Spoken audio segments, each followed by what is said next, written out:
Copyright law is federal law, comes from Title 17 of the U.S. Code, and Section 106 describes what is copyrightable. Copyright protection subsists in original works of authorship fixed in any tangible medium of expression. And each of those words is important to the definition of what is copyrightable. Works of authorship, we thought we knew what that was for a long time, until the recent case of the monkey selfie, where the question was, is this a copyrightable photograph? If you don't know the backstory of this, the photographer was out taking photographs, left the camera unattended. The macaque monkey came and pushed the button to take the selfie here. Is that a work of authorship? Well, is the monkey, until the court rules that the monkeys are human, authors are humans who create works of expression. The monkey, despite being one of our closest relatives in evolutionary terms, isn't a human author, and so the monkey selfie is not a work of authorship, and so not copyrightable, most likely. The lawsuit, after this photograph became famous, the photographer wanted to be paid for the circulation of this image, brought suit against people for reproducing it, and ended up settling before a final determination. So we don't have a court judgment, but the strong consensus of most people watching the case was that the monkey is not an author, and therefore its photographs are not copyrightable. Fixed in a tangible medium of expression, that can be written on paper, captured on film, captured on computer memory. Now that raises another of the reasons copyright is so critical to modern computing and computing art, because everything we do is fixing things in tangible media of expression. Even if it's very briefly in computer RAM, that's a fixation. That's making and a copy, and every reproduction of that is potentially making a copy relevant to the Copyright Act. So what does it mean to infringe a copyright? To reproduce the copyrighted work, to prepare derivative works, to distribute copies or phonorecords, to perform the work publicly, to display some works publicly, to perform by means of a digital audio transmission. So each of those things is a potential infringement of copyright. And so all of the things that we do when we stream a video from YouTube or Netflix are making copies on our machines from the source. Traditionally, going to the library and reading a book isn't a copyright infringing act, because the author has authorized the publication of the book. Merely reading the book is not doing any of these infringing acts. An ebook, though, every time you open up an ebook, it's making a new reproduction of the text of that ebook. Every time you run a computer program, it's making a new reproduction of the code. And so each of those is a potentially copyright affecting act, and we then have to figure out, is it something that's done under license from the copyright holder? Is it something that's done without needing a license because it's not an infringement? And one of the most important exceptions to copyright infringement, the limitation, is that of fair use. So early on, the law says not everything you do with a copyrighted work, even if it potentially infringes on one of the copyright holder's exclusive rights, is an infringement of copyright. It's important to give the public readers and viewers and performers latitude to build on the works of the past and of their predecessors. And so the law then codifies this explicit protection for some uses of copyrighted works that without permission. And so one of the early,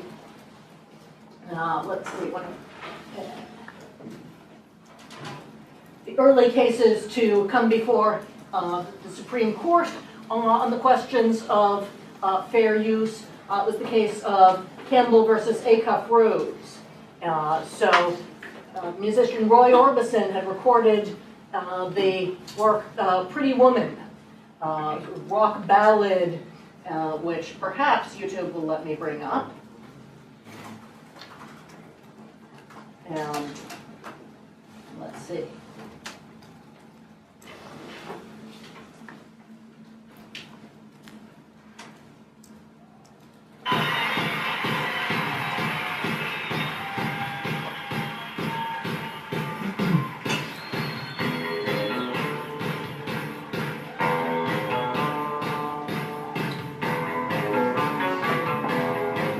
Incidentally, I have no idea whether this is a licensed reproduction on YouTube.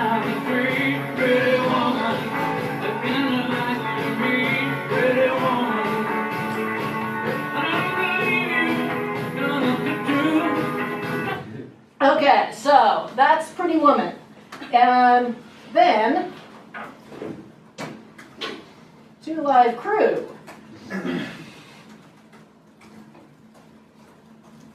Pretty Woman. You can already see from the imagery that this is unlikely to be a song that's in the same vein as Orbison's.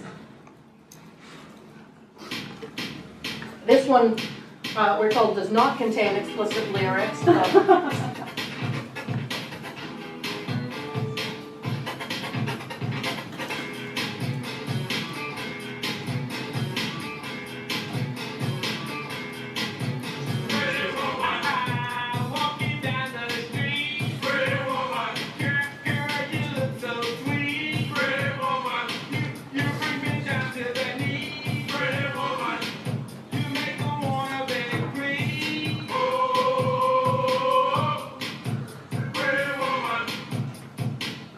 Other lyrics include, "Big hairy woman, you look like Cousin It." So first off, do you think that that is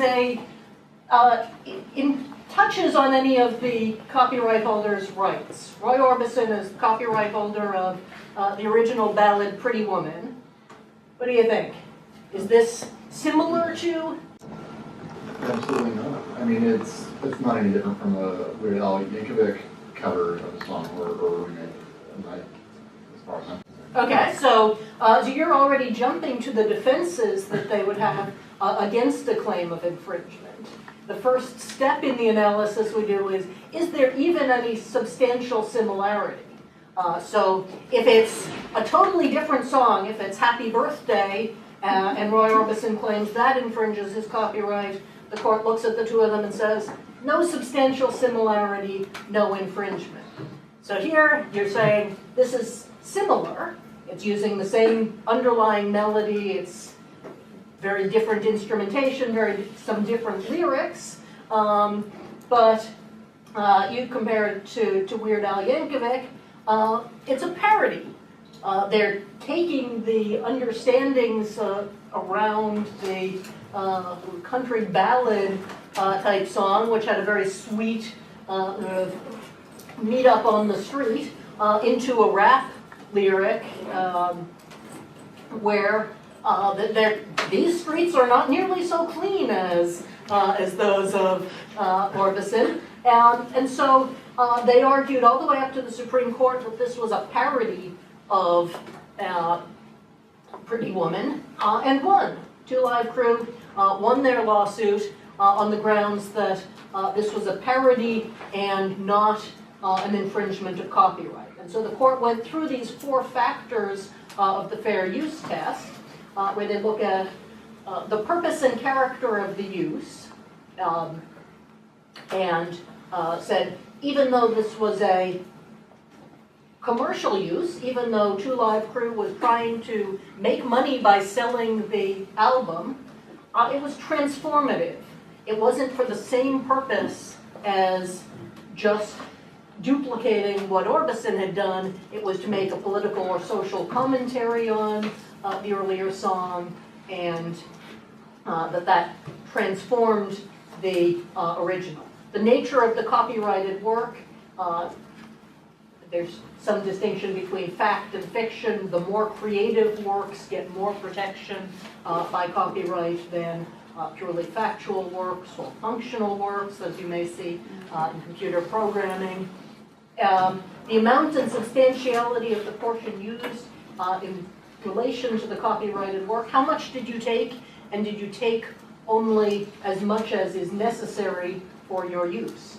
A parody needs to take enough to call to mind what was the original reference point, and so it's entitled to take the melody and entitled to take some of the lyrics, not entitled to take more than is necessary to do that. And then the effect of the use on the market for value of the work. Now, Orbison argued, this work made fun of mine. It affected the value by ridicule by making my work less popular. And the court said, that's not unfair. It's okay to parody, to ridicule, to make fun of, and if that incidentally undermines the value of the original, that's okay, because it's part of cultural dialogue and commentary that some works can make previous works less valuable by changing the audience demand. If it had just been substitute this song in your playlist and it'll sound nearly identical, that would be a copyright infringement. But doing something new and different is the heart of fair use. So I can run through more examples later in the discussion. I just wanted to do a couple more highlights here. So another famous case that reached the Supreme Court was when The Nation magazine published unauthorized excerpts of Gerald Ford's memoirs after he pardoned Richard Nixon and wrote about it. The Nation magazine got an unauthorized excerpt, even though Ford had signed an exclusive license authorizing publication in Time magazine, and the court there, running through the analysis, said, no, it wasn't fair, even though there was newsworthy discussion in the article. Nation's publication merely substituted for what Time magazine was planning to do with the publication, and by taking the heart of the work, the excerpt around Nixon's pardon, even though it was a several hundred pages long memoir, the only reason anyone wanted to read anything that Gerald Ford had written was to know, so why did you pardon Richard Nixon? By taking that excerpt, they had taken the heart of the copyrighted work, and the court ruled that to be unfair. So then the most recent example that I wanted to share was one that came to my attention just last week.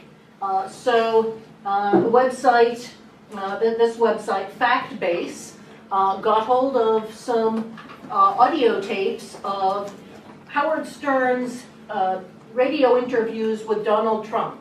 Apparently there were about 35 times that Donald Trump appeared on Howard Stern's radio show in interviews that totaled about 15 hours of audio.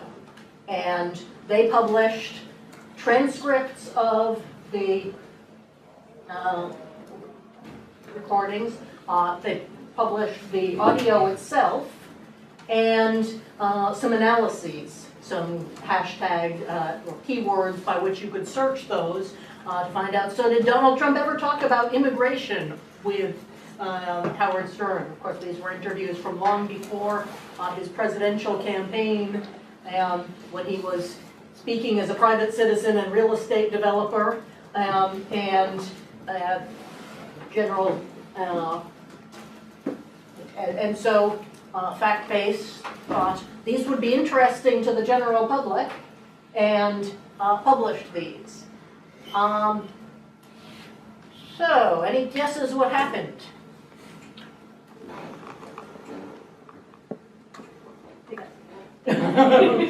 Yeah, so somebody sent a complaint under the Digital Millennium Copyright Act, which is a newer provision of copyright law that sets up some safe harbor protections for hosts of online content and search engines and blog hosts, saying if they respond quickly to claims of copyright infringement, they will be shielded from the effects from litigation over the acts of their users. So a user, in this case Fact-Base, hosts the sound clips to YouTube, and Sirius XM, the satellite radio company who now broadcasts the Howard Stern Show, sent a takedown notice to YouTube saying, these are our copyrighted property, take down the sound files. And YouTube, in order to preserve its safe harbor immunity from copyright liability, took down the sound clips. Should they have? Do they have a choice? Do they have a choice? And they have the choice to be sued if they wanted to on behalf of their user. Maybe get shut down by a court injunction. As I understand it, don't they have a choice to wait for the alleged infringer to respond? To leave it up a little while? What's that? So, Yeah, most of the time they'll do it. And then, oh, sorry. So most of the time YouTube will just automatically take down the content and then kind of review it later. Like they use an AI that'll go through. Like no one actually works at YouTube. They pretty much have an AI that just goes through. Right, so there are a few different ways that they do the takedowns. One is through this audio fingerprinting, where they have a big database of sound samples that people assert copyright over, and if they recognize one of those in your clip, they may immediately take it down or offer to monetize and share with the copyright owner. And that's one set of agents. Another is when they receive takedown notices, they can automatically to take it down and simultaneously notify the person who posted the recording, and that person has the right and opportunity under DMCA to counter-notify. So Fact-Base could counter-notify saying this is a mistake or misidentification. It's a mistake because this was fair use of Donald Trump and Howard Stern audio, not an infringement of copyright.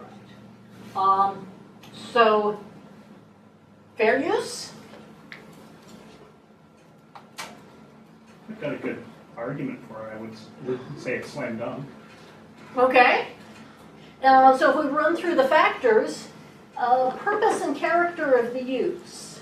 Fact-Base says here that they're not making money off this specifically. They make money off other services that they sell, inviting people to send their materials there to have transcripts made.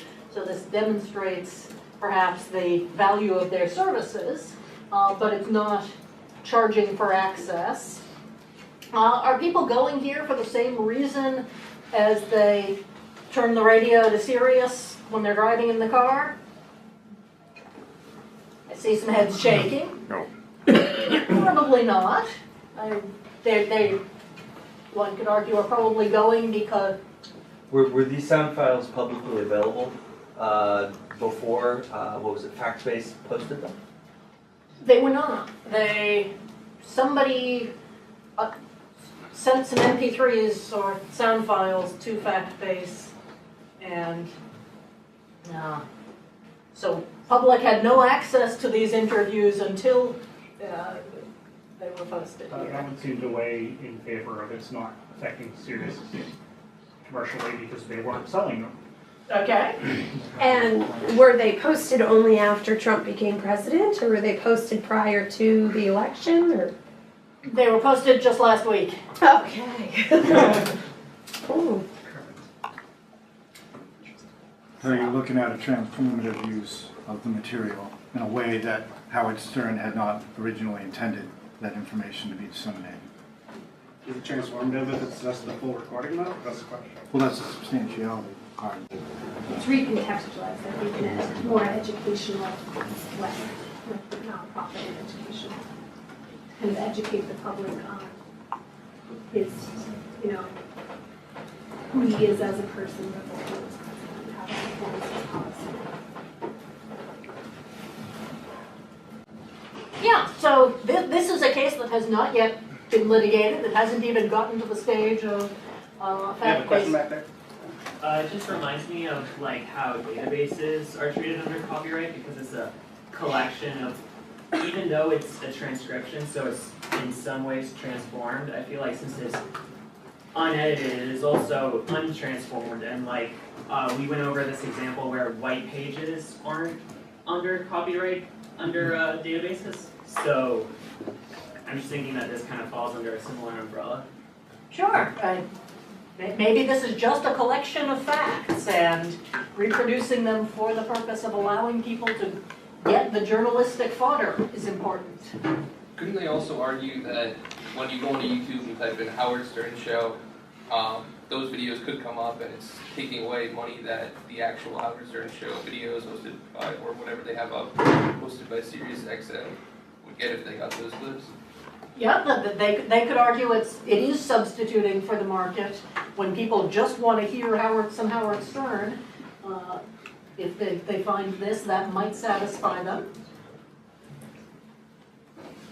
Any other thoughts? So the presentation was changed so that you attach it to a database where you were essentially doing a search and you just got back a 10-second clip of whatever phrase you were searching for. Does that completely get around the issue, or is that still a gray area?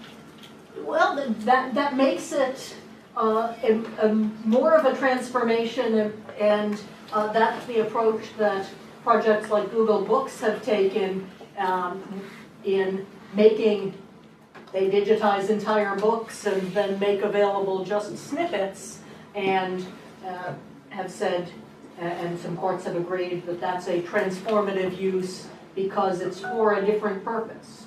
So what is left and still available through Factbase is the transcripts, and so you can do searches, you can find keywords, and then you can find the context of the entire interview transcribed. You can't currently see or hear the sound files, and we'll see in coming weeks whether those reappear, whether somebody chooses to mount a fair use fight, and how far those legal arguments go. If you click where it says mission, Factbase actually goes into specifically why they are publishing these things unedited and so forth. And that might have some bearing on the whatever litigation comes. Sure. As I think Anne will share in more detail as she talks about the best practices in fair use, being able to explain why you needed to make the use that you are is a very important piece of a fair use defense.